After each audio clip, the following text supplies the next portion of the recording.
welcome back to my channel. My name is Carly Stevens. I'm the author of the young adult fantasy novel Firian Rising, and this is English Nerd. So today I wanted to talk to you about 5 things that Disney World taught me about writing. I am of the belief that if you're passionate about something, especially something creative, that you can learn about your own craft and take a lot of not only inspiration but also real life lessons from pretty much anything that you're doing if you just keep your eyes open. So in this case, I thought about Disney World because I am going at the beginning of next year for the Disney 10K, which is super exciting. I've never actually run a 10K before, so that will be a summertime project. But anyway, since it was on the brain, I thought that I would give you these 5 things that Disney World helped me understand about my writing career. So first one is to engage all the senses. Disney World is kind of famous for doing this. They play music on Main Street. They even have scents associated with the different areas of the Magic Kingdom, the main park. If you're unaware of how Disney World functions, basically the Magic Kingdom is like Disneyland, but it's only one section of Disney World. So the way that this applies to writing is that not only should you be describing what the characters see or what things look like, but you should also be engaging all the other senses as well, whenever it makes sense to do so. So you should include what it smells like, you should include what it sounds like. If it applies, then what does it taste like? There are tastes that are associated with Disney World that everybody knows. You know, there's the pineapple Dole Whip, for instance, or those Mickey-shaped dilly bar looking things. So include all those senses. That will subconsciously allow your readers, the people who are experiencing what you've created, to be fully immersed in what's going on in that scene. So one book that I'm currently reading that is doing that really well actually is Cinder by Marissa Meyer. I know it's been out for a little while, but I am just now getting to the beginning of the Lunar Chronicles, and I think she does a nice job with this in that book. Number 2 is that you should be your own biggest fan. Disney is pretty famous for just advertising the heck out of everything that they do. Back when I was much younger and I watched Disney Channel, almost every commercial was just internal. It was for Disney shows. It was for Disney stuff. Now that's a lot. That's a lot. But I think that we can learn as writers to be our own biggest fans, because if we're excited about what we're doing, then other people will get excited with us. One thing that's been super fun as I'm in the midst of preparing for the launch of Firian Rising is that I've created merch. So not only do I have stickers and bookmarks and things like that, but also you can go on redbubble.com, search for Firian Rising, and you can get mugs, you can get shirts, you can get all kinds of stuff.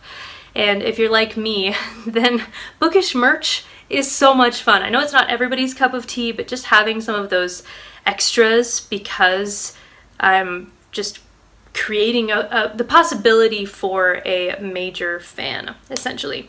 I am a major fan of my own work, and if anybody else latches onto my work in the way that I have done through writing it and editing and promoting it, then there is a way to do that. So it's not like everybody has to create merchandise for their book, but at least you should be enthusiastic about what you are working on, so that if you meet somebody who reads in your genre, you can talk about your book with enthusiasm and excitement.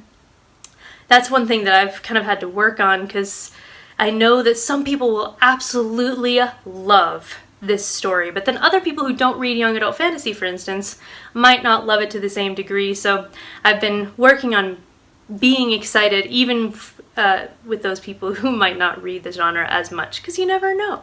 Maybe they'll adore it. I mean, it's definitely a possibility. It is a really good book. Number 3 is that you should advertise an experience, not just one aspect of the book. Now, you can do both. If you are writing a contemporary teen romance or something, you can talk about how it's set in New Orleans and some of the different aspects of the story. That's great. But really, something that Disney does really well is advertise not just the Dumbo ride or not just Pirates of the Caribbean, but how do you feel when you go to the parks? What's the overall experience that you can expect? So if you think about Disney World commercials, they're always really heartwarming. They talk about families coming together and making memories, and it's less about the individual pieces as it is about the experience as a whole. So it's worth thinking about when you finish a book, what is the feeling that you want to leave your audience with? And I had to give this some thought, but I think it was worth it. What is the feeling that you want to leave people with so that you can talk about that? What should people expect? What kind of a ride are they in for? Is this a book that will be adventurous and twisty and fun, kind of in that action-y way? Or is it something that will leave people feeling more melancholy and introspective? Because people want to know what they're in for. When they pick up a new book, especially, not part of a series or an author that they're familiar with, they want to know what experience are they paying to get. So Disney was helpful for that as well. Number 4 is that you should surround yourself with experts and learn everything you can from them. If you know about Disney World, you know that there are Imagineers, that's what they call themselves, who create the different rides and the different animatronics and all of that. And that's just one set of experts that work tirelessly on these parks. As I am recording this, the Star Wars land is starting to roll out. I'm so excited. I'm so excited. But in order for that all to come together, it was not only the Imagineers who created the Millennium Falcon Kessel Run ride, or whatever they call it. Later I'll know what they call it because I will have gone on it. But you also need the people who are experts in the restaurant side of things, and you need the people who are going to be experts in safety and all these tons and tons of different aspects, the financial side. And so as writers, of course, we don't need maybe as many experts or as expensive an array of experts, but we should surround ourselves with people who are experts in our craft, people who are experts in marketing. And if we can't do that face to face, of course that's best if you can manage it, then surround yourself with an online community of people. So that's what I've tried to do. So I listened to the Self-Publishing Show with Mark Dawson and James Blatch, and that's been super helpful. The Creative Pen has tons of advice. When I'm looking at craft, I'll listen to the podcast Writing Excuses with Brandon Sanderson and Mary Robinette Kowal and some others. And so I have this group of people that I regularly listen to, interact with, and those are the experts that help me understand how to get better at what I'm doing. When you feel like you've reached the top, that you have nothing left to learn, you're wrong. And you're shooting yourself in the foot as well, because you always want to get better. You can be simultaneously excited about what you're doing and learning how to get better. In fact, that's the beautiful golden mean where you should be, if possible. So finally, number 5, the 5th thing that Disney World taught me about writing. I don't know why my voice is cracking like a 13-year-old boy. Maybe it's because I haven't talked that much this morning yet. But anyway, it's making sure that the final product is something that is good enough that people will want to experience it themselves and tell others about it as well.